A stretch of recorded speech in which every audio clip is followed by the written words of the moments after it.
سیرت نبوی صلی اللہ علیہ وسلم عربوں کے مشہور بت دیوتا۔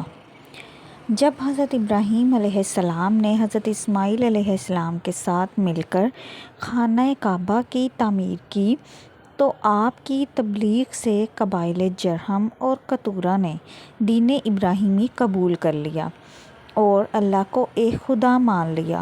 حضرت ابراہیم علیہ السلام کے بعد حضرت اسماعیل علیہ السلام کے اثر سے بعد میں مکہ میں آباد ہونے والے بھی دین حنیف یعنی حضرت ابراہیم علیہ السلام کا دین قبول کرتے رہے۔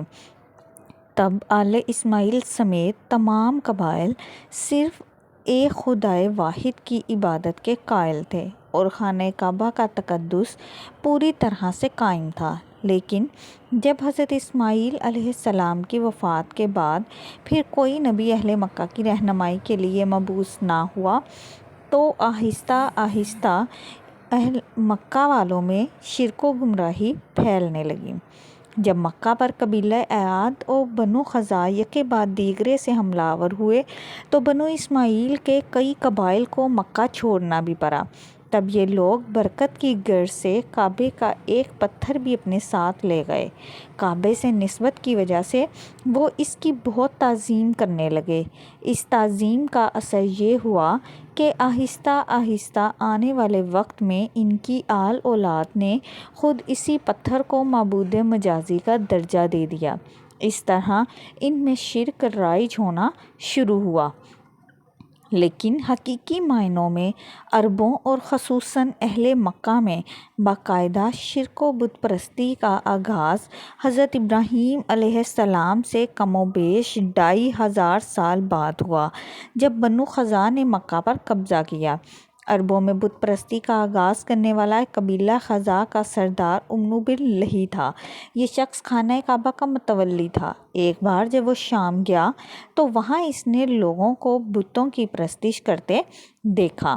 یہ کل 5 بت تھے جن کے نام ود، یغوث، سواع، یعوق اور نصر تھے۔ ان بتوں کو قوم نوح علیہ السلام پوجا کرتی تھی۔ یہ شخص وہاں سے ان کے بت ساتھ لے کر آیا اور واپسی پر ان کو جدہ کے ایک مقام پر دفن کر دیا۔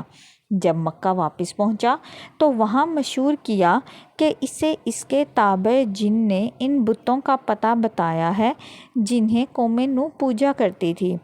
پھر وہ اہل مکہ کو جو پہلے ہی شرک و بت پرستی کی طرف راغب ہو چکے تھے ساتھ لے کر جدہ پہنچا اور وہاں سے وہ بت زمین کھود کر نکال لیے اور انہیں مکہ لا کر خانہ کعبہ میں رکھ دیا جہاں تعظیم کے نام پر ان بتوں کی عبادت شروع ہو گئی اور ان بتوں کو مختلف خدائی صفات کا مالک تصور کیا جانے لگا۔ آہستہ آہستہ اہل مکہ خود نئے نئے بتوں کو ڈالنے لگے اور تب بہت سے ایسے بت بنائے گئے جنہیں آنے والے دور میں مشرکین عرب میں بے پناہ اہمیت حاصل ہوئی۔ چونکہ کعبہ کی وجہ سے پورے مکہ جزیرہ عرب نما عرب کا مرکز تھا تو باہر سے مختلف قبائل کے لوگ حج کے دنوں میں مکہ آتے تو وہاں ان بتوں کی پرستش ہوتے دیکھ کر واپسی پر ان بتوں کی شبیہیں بنوا کر ساتھ لے جاتے اور ان کو جا کر اپنے علاقوں میں نصب کر کے ان کی پوجا شروع کر دیتے۔ آپ صلی اللہ علیہ وسلم کی ولادت مبارکہ کے وقت عربوں اور خصوصاً مشرکین مکہ میں جن بتوں کو بہت اہم جانا جاتا تھا ان کی تفصیل درج ذیل ہے۔ حبل یہ مشرکین مکہ کے سب سے اہم ترین بتوں میں سے ایک تھا۔ دراصل یہ اہل شام کا دیوتا بعل تھا جس کے معنی طاقتور کے ہیں اور جسے عربوں نے بعل کی تحریف شدہ شکل حبل کا نام دے دیا۔ یہ بت قریش مکہ کو انسانی مورت کی شکل میں ملا جو سرخ عقیق سے تراشا ہوا تھا۔ اس کا دایاں ہاتھ ٹوٹا ہوا تھا۔ قریش مکہ نے وہ سونے کا بنوا کر لگا دیا۔ حبل خاص خانہ کعبہ کی چھت پر نصب تھا۔ مشرکین مکہ جنگوں میں اسی حبل کا نام لے کر نعرہ لگاتے تھے۔ فتح مکہ کے موقع پر حضرت علی رضی اللہ تعالیٰ عنہ نے اسے پاش کیا۔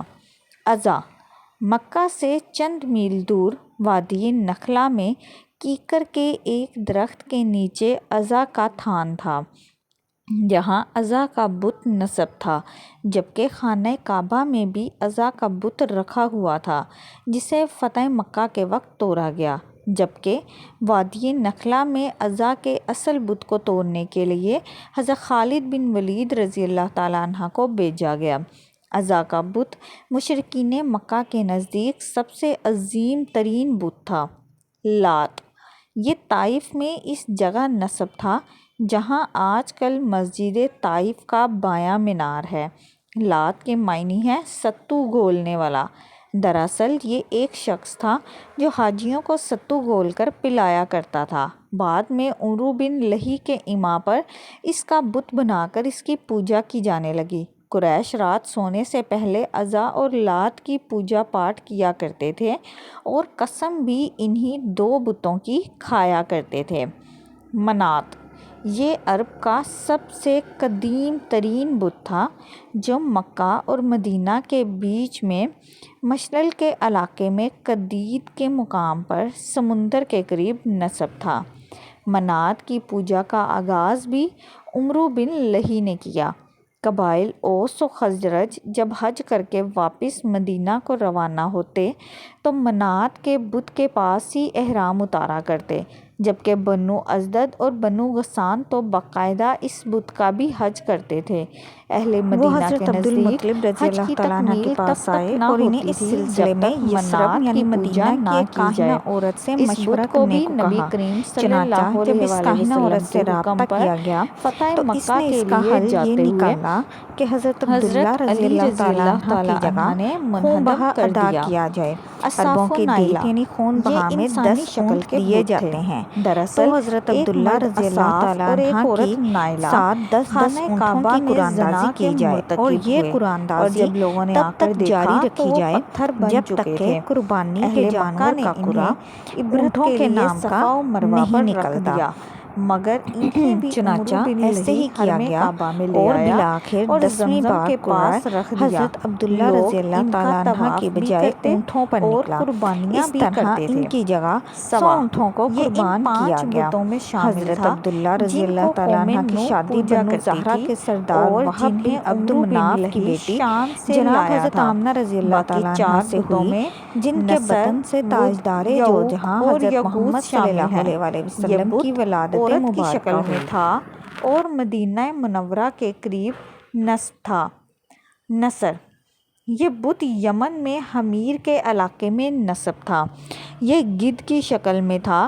اہل حمیر تب تک اس کی پوجا کرتے رہے جب تک کہ انہوں نے یہودی مذہب اختیار نہ کر لیا۔ یعوق یعوق کے معنی ہیں مصیبت روکنے والا۔ گھوڑے کی شکل والا یہ بت عمرو بن لہی شام سے لایا تھا اور اسے بنو ہمدان و خولان کے حوالے کیا تھا جو اسے اپنے ساتھ یمن لے گئے اور اسے صنعاء سے کچھ فاصلے پر ارہب کے مقام پر نصب کر کے اس کی پوجا شروع کر دی۔ یغوث یہ بت بھی یمن کے ایک علاقے اقمہ میں نصب تھا۔ یہ شیر کی شکل کا بت تھا۔ یغوث کے معنی فریاد کو پہنچنے والا ہیں۔ ود یہ بت دومت الجندل کے مقام پر نصب تھا اور بنو کلب اس کی پوجا کرتے تھے، جبکہ قریش مکہ بھی اس کی عظمت کے قائل تھے اور اس کو پوجتے تھے۔ ان کے علاوہ آئم، الدیرنتان، ایکسر، الجسلد، ذوالخلصہ، ذوالشرہ اور ذوالکفین بھی عربوں کے اہم بتوں میں شامل ہیں، جبکہ غیر اہم بتوں کی ایک کثیر تعداد ان کے علاوہ ہے۔